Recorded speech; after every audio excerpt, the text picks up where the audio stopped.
अस्सलाम वालेकुम स्टूडेंट्स। आज हम सिस्मिक ऑसिलेशन सिस्टम के बारे में पढ़ेंगे कि ये क्या चीज़ है। ठीक है, सिस्मिक आपको पता होना चाहिए कि सिस्मिक नाम में सारा अर्थक्वेक इंजीनियरिंग से रिलेटेड है। तो सिस्मिक वेव्स जो होती हैं वो अर्थक्वेक डेवलप करती हैं, तो इससे हम पढ़ेंगे कि इसका मतलब क्या है और ये सिस्टम है क्या, जो क्या क्या डिवाइसेस लगती हैं। What is base isolation. ठीक है, बेस आइसोलेशन से आपको ये क्लियर हो जाएगा कि बेस है। ठीक है, फाउंडेशन में लगी जाती है हमारे पास स्ट्रक्चर में एक सिस्टम है। Base isolation is the state of the art method in which the structure, super structure की बात कीजिए, ठीक है, is separated from the base foundation of सब और सब structure by introducing a suspension system between the base and main structure. ये base isolation जो होती है हमारे पास बहुत पुराना मतलब एक तरीका तो है जो हम इस्तेमाल करती है सारी दुनिया। ठीक है, ये जो है ये बेस आइसोलेशन जो है इसको हम सिस्मिक आइसोलेशन के नाम से भी हम इसको कहते हैं, पुकारते हैं। तो ये आपके पास ऐसा है कि सुपर स्ट्रक्चर जो हमारे पास स्ट्रक्चर होता है वो फाउंडेशन के बिटवीन हमारे पास ये से डिवाइस है, ये सिस्टम लगाया जाता है। तो इससे आपके पास जो होता है एक इस तरह कह लें कि आपके पास जो स्ट्रक्चर है वो सस्पेंशन में आ जाता है, सस्पेंड हो जाता है। ठीक, सस्पेंशन में आ जाता है। In context of seismic design of structure, base isolation can be replaced with seismic isolation. ठीक है, for example the structure above the ground which is most affected during earthquake is separated from the effects of earthquake forces by introducing a mechanism that will help the structure to hover।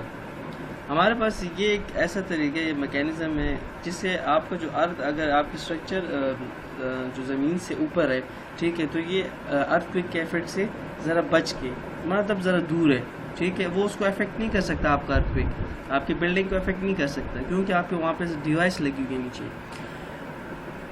The concept of base isolation is quite easy to grasp. ये कैसे easy है? ठीक है, ये easy तरीका है। It can be explain as a bird flying during an earthquake is not affected. ये वो इस तरह का हिसाब हो गया जैसे कि आपके पास एक बिल्डिंग हवा में है, तो जिस तरह आपके पास अगर परिंदा उड़ रहा है तो वो ज़िलज़िला आता है तो उसे तो कोई समझ नहीं पड़ेगी। तो इसी तरह आपके पास जो स्ट्रक्चर है वो आइसोलेट मतलब सस्पेंशन में है, तो इसी तरह अर्थक्वेक अगर आएगा तो वो उसको नहीं अफेक्ट कर सकेगा। In simple words, if structure is floating, in simple words, if structure is floating on its base, the movement of ground will have no effect on the structure। Simple सी बात है कि अगर एक स्ट्रक्चर जो है फ्लोट कर रहा है, ठीक है, ऊपर है ज़मीन से, ठीक है, बीच में आपका फाउंडेशन लगी हुई है, फिर बीच में आपकी ये सिस्टम आइसोलेशन सिस्टम या आइसोलेशन सिस्टम आपने लगाया हुआ है इसमें, तो आपके जो ग्राउंड मूवमेंट शेकिंग होगी अगर अर्थक्वेक से, तो वो आपका कोई इफेक्ट उस पर नहीं डाल सकेगा स्ट्रक्चर पे। ठीक है, ये आपको स्लाइड में नज़र भी आ रहा होगा कि ये क्या चीज़ हो रहा है। ठीक है, ये ऐसा है कि आपके पास देखिए फाउंडेशन है, उसके ऊपर एक सिस्टम डिवाइस, ये आपके पास सिस्मिक आइसोलेशन सिस्टम आपके पास ये जो ब्लैक कलर का नज़र आ रहा है ये, और ऊपर से आपके पास जो है आपके स्ट्रक्चर कंस्ट्रक्ट किया गया है। तो ये जो है ये जो डिवाइस इंस्टॉल की गई है इसी से आपके पास जो कोई सिस्मिक वेव्स इस तरह की कोई ग्राउंड शेकिंग होती है तो वो इसको रिफ्लेक्ट करते हैं कि इसको अपने पास काबू में रखते हैं। पर्पस क्या है ऑफ बेस आइसोलेशन का? Wind and earthquake are the most predominant loads that demands lateral design of structure. Wind और अर्थक्वेक जो है आपके पास ऐसा लोड है या ऐसा लेटरल लोड है जो लगता है स्ट्रक्चर पे, ठीक है, लेकिन उसको डिज़ाइन करने के लिए उसके स्ट्रक्चर को भी उसको रेसिस्ट कर सके। ठीक है, again earthquake load is not controllable and it is not but practical to design a structure for an indefinite seismic demand. ठीक है, इतनी आसान बात नहीं है आप अर्थक्वेक लोड को आप कंट्रोल कर सकें, लेकिन एक प्रैक्टिकल डिज़ाइन या एक मैकेनिज्म होता है उसके लिए। ठीक है, only practical approach left is to accept a demand and make sure the capacity is more than the demand. अगर अर्थक्वेक आ रहा है तो आपके पास आपकी कैपेसिटी इतनी हो कि वो उसको बर्दाश्त कर सके। ठीक है, आपने ऐसा स्ट्रक्चर बनाना है कि वो उसको रेसिस्ट कर सके। The inertial forces caused due to earthquake, the inertial forces caused due to earthquake is directly proportional to the mass of a structure and the ground acceleration। आपके पास जितना आपके पास स्ट्रक्चर का मास ज़्यादा होगा और जितना एक्सेलरेशन, तो इनर्शियल फोर्सेस जो होगी वो भी आपके पास अर्थक्वेक के उस पर डायरेक्टली प्रोपोर्शन है। जितना आपके पास अगर अर्थक्वेक ज़्यादा है या ग्राउंड एक्सेलरेशन ज़्यादा हो या अगर मास ऑफ द स्ट्रक्चर ज़्यादा है तो उतना वो शेक ज़्यादा करेगा, ठीक है, हिलेगा ज़्यादा। Increasing ductility of the building और increasing the elastic strength of the structure is the most conventional method of handling seismic demand. Ductility एक होता है ब्राइटर, एक होता है डक्टिलिटी। अगर बिल्डिंग की डक्टिलिटी ही अच्छी है और इलास्टिक स्ट्रेंथ भी अच्छी है स्ट्रक्चर की, तो ऑफिशियल बात यही होगी कि आपका जो स्ट्रक्चर की जो डिमांड होगी वो आपके पास कंट्रोलेबल, कैपेसिटी कंट्रोलेबल होगी, ठीक है। अगर कोई ऐसी सिस्मिक डिमांड या सिस्मिक कोई ऐसे परहैप्स कुछ होता है तो आपके पास ये दो चीज़ें मौजूद है, डक्टिलिटी और इलास्टिक स्ट्रेंथ आपके स्ट्रक्चर में, तो उसको काबू कर लेगी, ठीक है। Engineer has to increase the capacity exceed the demand. Capacity ज़्यादा होनी चाहिए डिमांड से, ठीक है। Base isolation takes an opposite approach.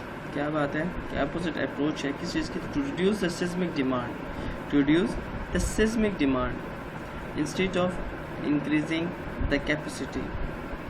To reduce the seismic demand instead of increasing the capacity, controlling ground motion is impossible, but we can modify the demand on structure by preventing reducing the motions being transferred to the structure from the foundation.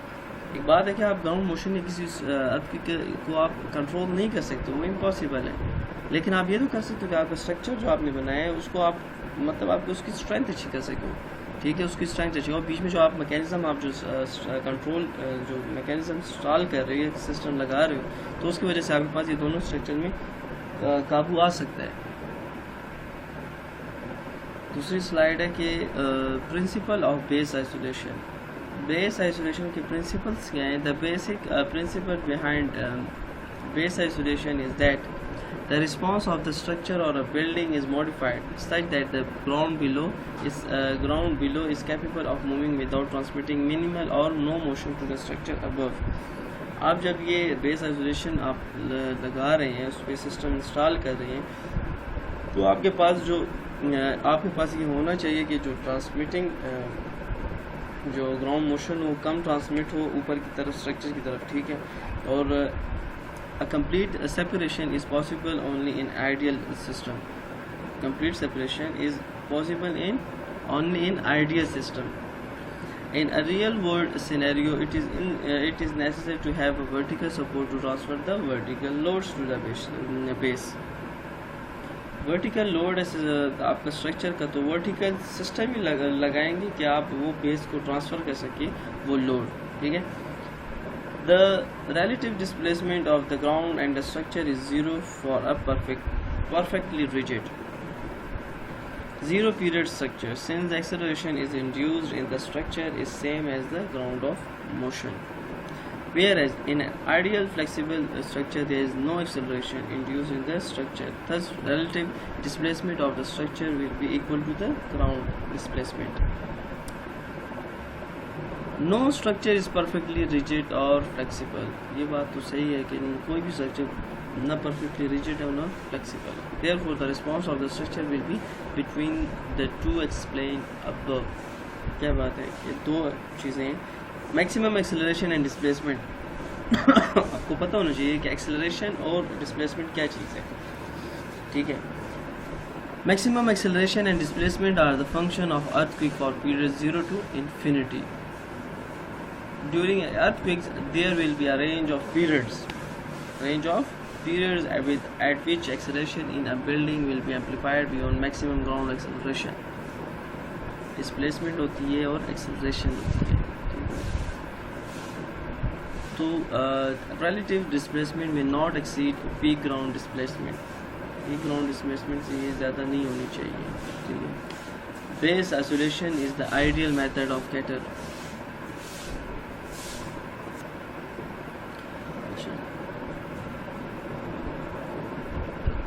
Relative displacement may not exceed peak ground displacement. Base isolation is the ideal method to cater this. By reducing the transfer of motion, the displacement of building will be controlled.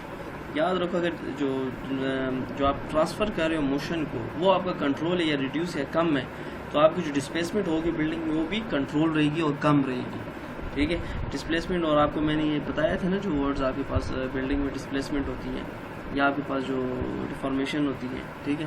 Displacement occurs at CG of या central gravity आपके पास है, centre of the structure है for fixed base structure which will be approximate 2/3 height of the for the building and at isolation plane.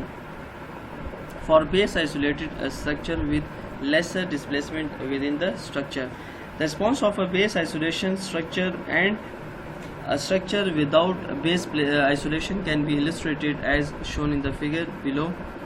The displacement and ये आपके पास figure मैंने इसमें include नहीं की, लेकिन मैं आगे आपके पास फिगर्स इसमें आ रही हैं, आपको क्लियर हो जाएगी कि क्या चीज़ है, ये बात क्या की जा रही है। This displacement and acceleration is controlled by base isolation.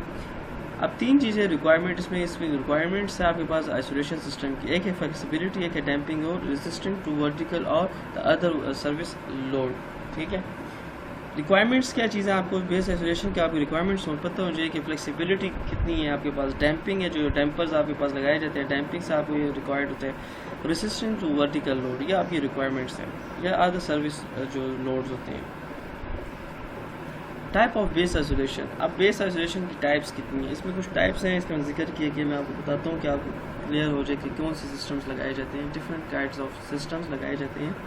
Well what kind of mechanism can achieve, ठीक है, कौन से मैकेनिज्म ऐसे है जो लगाए जाते हैं resisting the gravitational pull of earth, आया वो लुब्रिकेटेड स्लाइडिंग सरफेस है, ठीक है, और अ स्ट्रॉन्ग मैग्नेटिक लेविटेशन लगाया जाता है, क्या चीज़ है, ठीक है, टाइप कौन सी है अभी आपको।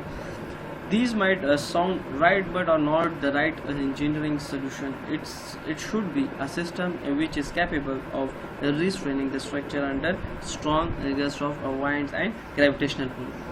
ठीक है, though an ideal solution is yet to be discovered or invented, there are few practical solutions, isolation system mechanisms which are widely used in the field of earthquake engineering, which means that these systems are capable of reducing the seismic demand of the structure. अच्छा, 6 major types of isolators are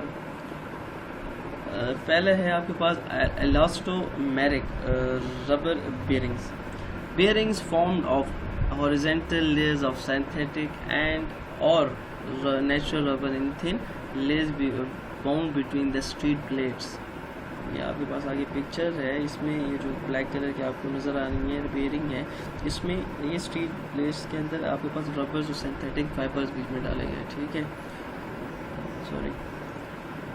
These bearings are capable of supporting high vertical loads with very small deformation. Small deformation इसमें होती है लेकिन high vertical load ही carry करती है, support करती है। These bearings are flexible under lateral loads. Steel plates prevent the rubber layers from bulging.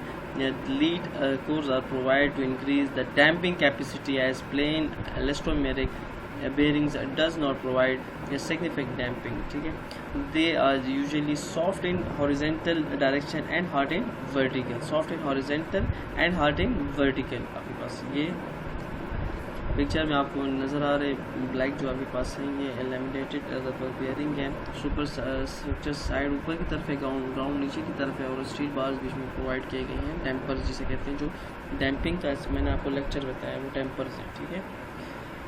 Roller and ball bearings for isolation application in machinery isolation, roller and ball bearings are used, ठीक है, इसमें ball bearing use की जाती है, आपको सामने screen पे ये पिक्चर भी साथ में नज़र आ रही है। It includes cylindrical rollers and balls, ठीक है, सिलेंड्रिकल रोलर्स एंड बॉल्स, इसमें बॉल्स होते हैं। It is sufficient to resist service movements and damping depends on the material used, ठीक है, मटेरियल यूज्ड होता है उस पर डिपेंड किया जाता है। स्प्रिंग्स हैं, आपको नज़र आ रहे सामने स्क्रीन के भी पिक्चर नीचे लगी हुई है, स्प्रिंग्स हैं।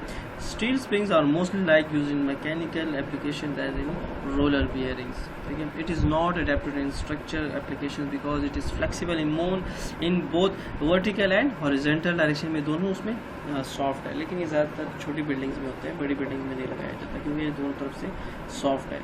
This will increase service deflection, ये ज़्यादातर सर्विस डिफ्लेक्शन इंक्रीज करता है डिफ्लेक्शन, ठीक है। स्लाइडिंग बेयरिंग, अब जो आपके पास है फिर नेक्स्ट वन है sliding bearing. Sliding system with a pre defined coefficient of friction can provide isolation by limiting acceleration and forces that are transferred, ठीक है। Sliders are capable of providing resistance under service condition, flexibility and force displacement by sliding movements. Shape or spherical sliders are often preferred over flat sliding systems because of their restoring effect. Flat slider can provide no restoring forces and there are the possibilities of displacement with aftershocks. ये आपके पास है sliding bearing में, ठीक है। फिर आपके पास last में जो है एडवांटेज ऑफ, अब इसका एडवांटेज क्या है वो भी आपको पता होना चाहिए कि reduce the seismic demand of the structure, thereby reducing the cost of the structure. Lesser, दूसरा पॉइंट है lesser displacement during the an earthquake, lesser displacement होती है। Improve safety of structure, safety of structure भी improve करता है ये। Reduce the damages caused during an earthquake, this helps in maintaining the performance of the structure after event. Enhances the performance of structure under seismic load, enhances performance of the structure under seismic load। preservation of the property, उसकी preservation कहते हैं, मतलब आपके पास safe रखते हैं property को, ठीक है। फिर आपके पास ये पिक्चर आपको नज़र आ रही है जिसमें लिखा हुआ है कि विदाउट जो है आपके पास एक कॉमन बिल्डिंग कैसे अर्थक्वेक में बिहेव करती है और एक नॉर्मल मतलब आपके पास जो जिसमें सिस्मिक आइसोलेशन सिस्टम लगा होता है तो वो कैसे, उसमें लोग कैसे, तो अगर अर्थक्वेक आता है तो नॉर्मल रहता है और ये आपके पास बहुत ज़्यादा डिस्प्लेसमेंट होती है और मतलब शेकिंग होती है, ठीक है। लास्ट में आपके पास application of the base isolation. अब लास्ट में क्या एप्लीकेशंस, कौन सी एप्लीकेशंस है इसकी, कहाँ कहाँ पे यूज़ किया जाता है, ज़्यादातर ब्रिजेस में यूज़ किया जाता है। आइसोलेशन इंपॉर्टेंट बिल्डिंग्स होती है, टॉल बिल्डिंग्स होती हैं ज़्यादातर, ठीक है। उसमें और जो historic response, enhancing response of historic structures और आइसोलेशन इन मशीनरी फील्ड, मशीनरी जो आपके पास बड़ी मशीनरी होती है वहाँ पर ये फील्ड किया जाता है, ठीक है। लास्ट स्लाइड थी, इसके बाद अगर कोई क्वेश्चन हो तो आप मुझसे व्हाट्सएप पे आप पूछ सकते हैं, ठीक है। थैंक्स।